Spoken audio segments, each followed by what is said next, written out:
ሰላም። ዛሬ ለውይይት ይዘን የቀረብነው በጣም ከበድ ያለ ግን ሁላችንንም የሚመለከት ጥያቄ ነው። ስለ ፍርድ ስናስብ ብዙ ነገር ይመጣል። ግን የመጨረሻው መመዘኛ ምንድን ነው? በእጃችን ያሉት ጽሑፎች እንደሚሉት ከሆነ መልሱ ያው ብዙአችንን ከምናስበው ፈጽሞ የተለየ ነው። የዛሬው ጥናታችን የሚያተኩረው በዚህ ነው። ፍርድ በእኛ መልካምና ክፉ ሥራ ላይ ሳይሆን ፍጡር በሆነው አምላክ በውልድ ላይ በነበረን ምላሽ ላይ ነው ይላል። ልክ ነሽ። የጽሑፎቹ ዋና መከራከሪያ ነጥብ ይኸው ነው። ፍርድ ሙሉ በሙሉ ከአብ ተወስዶ ለወልድ ተሰጥቷል ነው የሚሉት እና ለምን የሚለው ጥያቄ ነው የውይይታችን ማዕከል የሚሆነው። ያው ዋናው ነጥብ ወልድን ማክበር አብን እንደማክበር፣ ወልድን አለመቀበል ደግሞ አብን እንዳለመቀበል ይቆጠራል የሚል ነው። ስለዚህ በወልድ ማመን ወይም አለማመን የዘላለም ሕይወትና የዘላለም ፍርድን የሚወስነው ብቸኛው መስፈርት ይሆናል የሚል በጣም ጠንካራ መከራከሪያ አቅርባሉ። እሺ፣ እስቲ ይህንን ሐሳብ ትንሽ እንፍታታው። ብዙ ጊዜ አምላክ አብ በዙፋኑ ላይ ሆኖ ሲፈርድ ነው አይደል የምናስበው። እነዚህ ጽሑፎች ግን ፍርድን በሙሉ ለወልድ ሰጥቷል ይላሉ። ይህ ለውጥ ለምን አስፈለገ? በጣም ጥሩ ጥያቄ ነው። ጽሑፎቹ በተለይ ወደ ዮሐንስ ወንጌል ነው የሚመሩን። ምክንያቱ ሁሉም አብን እንደሚያከብሩት ወልድንም እንዲያከብሩት ነው። ይህም ያሳየው በአብና በወልድ መካከል ያለውን ፍጹም አንድነት ነው፣ አንዱን ከሌላው መለየት እንደማይቻል። ስለዚህ ፍርዱ ለወልድ መሰጠቱ ራሱ የወልድን ማንነትና ስልጣን ለፍጥረት ሁሉ ግልጽ የሚያደርግ መለኮታዊ ዕቅድ ነው ማለት ነው። ስለዚህ የፍርዱ ሂደቱ ራሱ ከቅጣትና ከሽልማት የዘለለ ትርጉም አለው። የወልድን ማንነት የማወጅ መድረክ ነው እያልን ነው። በትክክል። ከዚያም አልፎ ጽሑፎቹ አንድ በጣም የሚረብሽ ሐሳብ ያነሳሉ። ይኸውም ፍርዱ ወደፊት የሚመጣ ክስተት ብቻ ሳይሆን አሁኑኑ የተወሰነበት ሁኔታ መሆኑን ነው። በተለይ ዮሐንስ ወንጌል ላይ የማያመን ግን በእግዚአብሔር አንድያ ልጅ ስም ስላላመነ አሁን ተፈርዶበታል የሚለውን ሐሳብ በጣም ያጎሉታል። ይህ በጣም ትልቅ ሐሳብ ነው። አሁን ተፈርዶበታል ማለት ምን ማለት ነው? የፍርድ ቀን ውጤቱን የምንሰማበት የመረቃ ስነ ስርዓት እንጂ ፈተና የምንፈተንበት ቀን አይደለም እያሉን ነው። በጣም ጥሩ አገላለጽ ነው። አዎ፣ ልክ እንደነን ማለት ይቻላል። ምርጫችን አሁኑኑ ውጤቱን ወስዶታል። ይህንን ለማስረዳት ጽሑፎቹ የብርሃንና የጨለማን ምሳሌ ይጠቀማሉ። ብርሃን ወደ ዓለም መጥቷል። ነገር ግን ሰዎች ሥራቸው ክፉ ስለሆነ ከብርሃን ይልቅ ጨለማን ወደዱ ይላል። ስለዚህ ፍርዱ እግዚአብሔር በእኛ ላይ የሚያወስነው ውሳኔ ሳይሆን እኛ ለብርሃን በምንሰጠው ምላሽ በራሳችን ላይ የምናመጣ ውጤት ነው። ይህ ማለት ፍርዱ እግዚአብሔር የሚጭንብን ነገር ሳይሆን እኛው በምርጫችን የምንደርስበት መደምደሚያ ነው። አንድ ሰው ብርሃንን ሲተላና ሲሸሽ በራሱ ላይ ፍርዱን አውጇል ማለት ነው። ፍጹም ትክክል። የክርክሩ መሠረት የሆነው ሐሳብ ይሄ ነው። ክፉ የሚያደርግ ብርሃንን ይተላል፣ እውነትን የሚያደርግ ግን ወደ ብርሃን ይመጣል። ስለዚህ ለወልድ የሚሰጠው ምላሽ የልብን ውስጣዊ ማንነት እንደ መስታወት ገልጦ ያሳያል። እሺ፣ እዚህ ላይ ነው ነገሩ ይበልጥ ትኩረት የሚስብ የሆነው። ጽሑፎቹ የሚያነሱት አንድ መሠረታዊ ሐሳብ አለ። ይኸውም ፍጡራን በራሳቸው ችሎታ እግዚአብሔርን መውደድ አይችሉም ይላሉ። በመጀመሪያ የእግዚአብሔርን ፍቅር ማወቅና መረዳት አለባቸው ይላሉ። ይህ ማለት ከዚህ በፊት የነበሩት ሕግጋትና ነቢያት ስለ እግዚአብሔር ፍቅር በቂ ዕውቀት አልሰጡም ነበር ማለት ነው? ጽሑፎቹ ይህንን እንዴት ያዩታል? ወሳኝ ጥያቄ ነው። ጽሑፎቹ እንደሚሉት ሕግጋቱና ነቢያቱ የእግዚአብሔርን ቅድስና ፍላጎቱን አሳይተዋል። ነገር ግን የእግዚአብሔርን ማንነት በፍቅር መልክ ሙሉ በሙሉ ሊገልጹ አልቻሉም። የትንታኔው መሠረታዊ መነሻ የማያውቁትን መውደድ አይቻልም የሚለው ነው። ፍቅር በእውቀት ላይ የተመሠረተ መሆን አለበት። ስለዚህ እግዚአብሔር ፍጡር የሆነበት ወይም ሥጋ የለበሰበት ምክንያት ማይታየውንና ማይመረመረው ማንነቱን በሚታይ በሚሰማ እና በሚዳሰስ መልኩ ለፍጡራን ለመግለጥ ነው። ይሄ ግልጽ ነው። እግዚአብሔር ራሱን ለእኛ በሚገባን ቋንቋ ተረጎመልን እንደማለት ነው። ግን ጽሑፎቹ ይሄ ድርጊት የሰዎችን ልብ ገልጧልም ይላሉ። ይሄ እንዴት ሊሆን ቻለ? እንደ ፈተና ነበር ማለት ነው? ጥሩ አገላለጽ ነው። አዎ፣ እንደ አንድ ኤሊት መስወረቀት ነበር ማለት ይቻላል። የእግዚአብሔር ፍጹም ፍቅርና ቅድስና በሰው አምሳል ሲገለጥ የሰዎችን ልብ እውነተኛ ማንነት አጋልጧል። በእውነት እግዚአብሔርን የሚፈልጉ ሰዎች ወደ እርሱ ተሳቡ፣ ወደዱት፣ ተከተሉት። በልባቸው ውስጥ ግን ኩራት፣ ቅናትና ክፋት የነበረባቸው ሰዎች ደግሞ ጠሉት፣ ተቃውሞት፣ በመጨረሻም ሊገድሉት ወሰኑ። ስለዚህ ሥጋ መልበሱ በሰዎች ልብ ውስጥ የተደበቀቀውን ሁሉ ወደ ብርሃን አወጣው። ስለዚህ የእግዚአብሔር ሰው መሆን የሰዎችን ልብ ከፋፍሎ አሳይቷል ማለት ነው። አንዳንዶቹ ወደዱት፣ ሌሎቹ ጠሉት። ጽሑፎቹ ያነሱት ሦስተኛ ነጥብ ከዚህ ጋር ይገናኛል። አዎ፣ በቀጥታ ይገናኛል።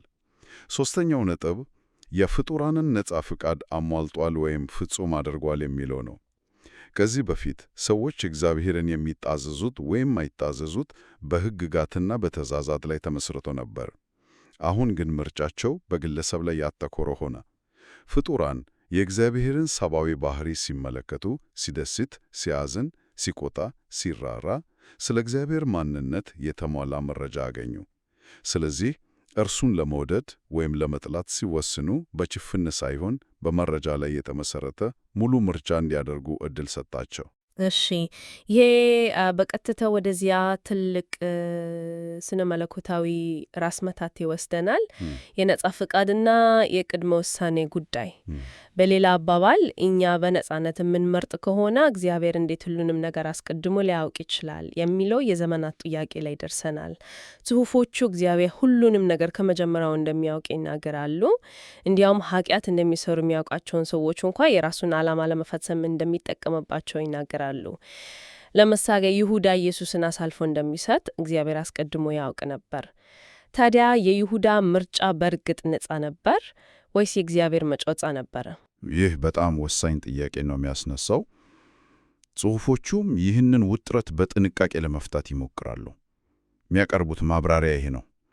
እግዚአብሔር ሰዎቹን ኃጢአት እንዲሰሩ አያስገድዳቸውም። ይልቁንም በራሳቸው ምርጫ ኃጢአት እንደሚሰሩ አስቀድሞ የሚያውቃቸውን ግለሰቦች የራሱን መለኮታዊ ዕቅድ በሚፈጽሙበት ሁኔታዎች ውስጥ ያስቀምጣቸዋል። ቆይ እስቲ ይህንን በደንብ እናብራራው። ስለዚህ ጽሑፎቹ የሚሉት ዕቅዱ ወይም የሚፈጸመው ድርጊት፣ ለምሳሌ ክርስቶስን አሳልፎ መስጠት፣ ያ ነገር አስቀድሞ ታወቀ ነበር። ነገር ግን ያንን ድርጊት የሚፈጸመው ሰው በራሱ ነጻ ምርጫ ነው ያን ሚና የሚጫወተው። በትክክል ያ ሰው ኃጢአት ባይሰራ ኖሮ እግዚአብሔር በሌላ ኃጢአት በሚሠራ ሰው ዕቅዱን ይፈጽም ነበር። ዋናው ነጥብ ምርጫው የፍጥሩን መሆኑ፣ እግዚአብሔር የሰውን ክፉ ምርጫ ተጠቅሞ የራሱን መልካም ዓላማ ያሳካ። ይህ ደግሞ የእግዚአብሔርን ልዕልና ያሳያል። በዚህ ሲኖሞኒዮ ነው የጸጋ ጽንሰ ሐሳብ ወደ ውይይቱ የሚገባው። እሺ፣ ጸጋ ከባባድ ስነ መለኮታዊ ቃላት አንዱ ነው። ጽሑፎቹ በተግባር ምን ማለት እንደሆነ እንዴት ያብራሩታሉ? በቀላል አማርኛ ጽሑፎቹ ጸጋን የእግዚአብሔር ግብዣ፣ የእርሱም መለኮታዊ እርዳታ ወይም ወደ መልካም ነገር የሚመራን ኃይል እንደሆነ ይገልጹታል። ንስሐ መግባት በራሳችን ችሎታ የሚቻል ነገር ሳይሆን በእግዚአብሔር ጸጋ ብቻ የሚገኝ ስጦታ እንደሆነ ያስቀምጣሉ። እግዚአብሔር በቸርነቱ ሰዎቹን ወደ ንስሐ ይመራል ይላሉ። ግን ጽሑፎቹ ጸጋን መቃወም የሚል ሐሳብም ያነሷሉ። ይህ ማለት እግዚአብሔር ግብዣውን ያቀርባል፣ ሰዎች ግን ያንን ግብዣ እምቢ የማለት ነጻነት አላቸው ማለት ነው። አዎ፣ የክርክሩ ዋና ነጥብ ይሄ ነው። እግዚአብሔር እምቢ ያሉትን በፍጹም አያስገድድም። በጽሑፍ ውስጥ አንድ ቁልፍ አረፍተ ነገር አለ። እንዲህ ይላል፣ ከእንግዲህ ጸጋ የማይሰጠውበት ምክንያት ጸጋን እስከ መጨረሻው ድረስ ባለመቀበሉ ነው። ይሄ ማለት የዘላለም ፍርድ የእግዚአብሔር ቁጣ ውጤት ሳይሆን አንድ ሰው በሕይወት ዘመኑ ሁሉ የእግዚአብሔርን የፍቅር ጥሪ ውድቅ ማድረጉ የሚያስከትለው መንጥቃዊ ውጤት ነው። ሰዎችም በግድ ንስሐ እንዲገቡ ማድረግ እግዚአብሔር ራሱ የሰጣቸውን የነጻ ፈቃድ መርህ መጣስ ይሆናል። ጸጋን መቀበል ወይም አለመቀበል የዚያ ነጻ ፈቃድ የመጨረሻውና ወሳኙ መግለጫ ነው። ይህ ሁሉ በጣም የተሳሰረ ነው። ስለዚህ የዚህ ሁሉ ትርጉም ምንድን ነው? ይህ ሁሉ ውስብስብ ሂደት በመስቀል ላይ እንዴት ተቋጨ? መስቀሉ የዚህ ሁሉ ድራማ የመጨረሻው መድረክ ነው ማለት ይቻላል? በጣም ጥሩ አገላለጽ ነው። አዎ፣ ጽሑፎቹ መስቀሉን እንደ የመጨረሻው መፍትሄ እና የሁሉም ነገር ማሰሪያ አድርጎ ነው የሚያቀርቡት። በዋናነት 3 ነገሮችን ፈጽሟል። አንደኛ፣ ፍጡራን በእግዚአብሔር ላይ ሊኖራቸው የሚችለውን ማንኛውንም ጥርጣሬ አስወግዷል። አንድ አምላክ ለፍጥረቱ ሲል እስከዚህ ድረስ ራሱን ዝቅ ካደረገና መከራ ከተቀበለ ስለ ፍቅሩና ስለ ፍቱር ጥያቄ ማንሳት አይቻልም የሚል ጠንካራ መልእክት ያስተላልፋል። ስለዚህ መስቀሉ የእግዚአብሔር ባህሪ የመጨረሻው ማረጋገጫ ነው ማለት ነው። ሁለተኛው የመስቀሉ ሚና ምንድን ነው? ሁለተኛ የፍጡራን ነፃ ፈቃድ የሚጠናቀቅበት ወይም ፍጹም የሆነበት መንገድ ነው። ጽሑፎቹ እንደሚሉት በመስቀል ላይ የተገለጠውን ፍቅር የተረዳ ሰው ለወልድ መታዘዝ ለእርሱ ሸክም አይሆንበትም። የክርስቶስ ፍቅር ግድ ይለናል እንደሚለው ፍቅሩን የተረዳ ሰው ለራሱ መኖር ያቆምና ለእርሱ መኖር ይጀምራል። ይህ በግዴታ ሳይሆን በፍቅር የሚደረግ መታዘዝ የነፃ ፈቃድ ፍጹምነት ተደርጎ ይወሰዳል። የሚገርም ሐሳብ ነው። ስለዚህ ፍጹም ነፃነት ማለት ለራስ መኖር ሳይሆን ለዚያ ፍጹም ፍቅር በፈቃደኝነት መገዛት ነው እያሉን ነው። እና ሶስተኛው የመስቀሉ ሚናስ? ሶስተኛ ሞትና ስቃይ ለሌለበት አዲስ ፍጥረት መሠረት ትሏል። ያው በመጽሐፍ ቅዱስ እምባን ሁሉ ከዓይናቸው ያብሳል፣ ሞትም ከእንግዲህ ወዲህ አይሆንም የሚለው ተስፋ ሊፈጸም የቻለው በመስቀሉ ሥራ አማካኝነት ነው። መስቀሉ የድሮውን ሥርዓት በመቋም ለአዲሱ ፍጥረት በር ከፍቷል። እናም ይህ ሁሉ በቀጥታ ወደ መነሻ ሐሳባችን ይመልሰናል። ሁሉም ነገር በወልድ ላይ ያተኩራል። ጽሑፎቹ የሚደምድሙትም ፍጥረት ሁሉ ለእርሱ እንደተፈጠረ፣ በእርሱ እንደተፈጠረ፣ የሚጸናውም በእርሱ እንደሆነ በማጉላት ነው። ስለዚህ ለእርሱ መታዘዝ ወደ ዘላለም ሕይወት የሚወስደው ብቸኛ መንገድ ነው የሚል ድምዳሜ ላይ ይደርሳሉ። በእውነትም በጣም ኃይለኛ እና ወጥኝ ያለው መዋቅር ነው። ከፍርድ ቤት ምስል ጀምረን መጨረሻ ላይ ደረስነው ወደ አንድ ትልቅ የፍቅር ታሪክ ነው። እግዚአብሔር ራሱን በተገላጭ እና ፍጡር በሆነ መልክ ሲገልጥ የመጨረሻው ፈተና ለዚያ መግለጫ የሚሰጠው ምላሽ ሆነ። የፍርድ መስፈርቱ ምን ያህል ጥሩ ሥራ ሠራህ ሳይሆን ፍጡር ለሆነው አምላክ ምን ምላሽ ሰጠ ወደሚል ተቀየረ። በእርግጥ ጽሑፎቹ ለአድማጭ የሚያስቀሩት የመጨረሻ ሐሳብ ይሄ ነው። ይህ ሁሉ ሥርዓት የተነደፈው የሰውን ነፃ ፈቃድ በእውነት ተፈትኖ ተመርምሮና ተጣርቶ ፍጹም እንዲሆን ነው። እናም በመስቀል ላይ የታየውን ፍቅር በመረዳት ለወልድ በመታዘዝ ነፃ ፈቃዳቸው የተጠናቀቀ ፍጡራን ብቻ በዚህ አዲስ ፍጥረት ውስጥ ይኖራሉ። ይህ ለአድማጭ አንድ ትልቅ ጥያቄ ትሎ ያልፋል። አዎ፣ ጥያቄውም ይሄ ነው። ጽሑፎቹ እንደሚሉት ፍቅር ያለ እውቀት ማይቻል ከሆነ እና ስለ እግዚአብሔር ያለው የተሟላ እውቀት ሊገኝ የሚችለው እርሱ ራሱን እንደ ፍጡር በመግለጡ ብቻ ከሆነ ይህ ስለ እምነት ምንነት ምን ይጠቁማል?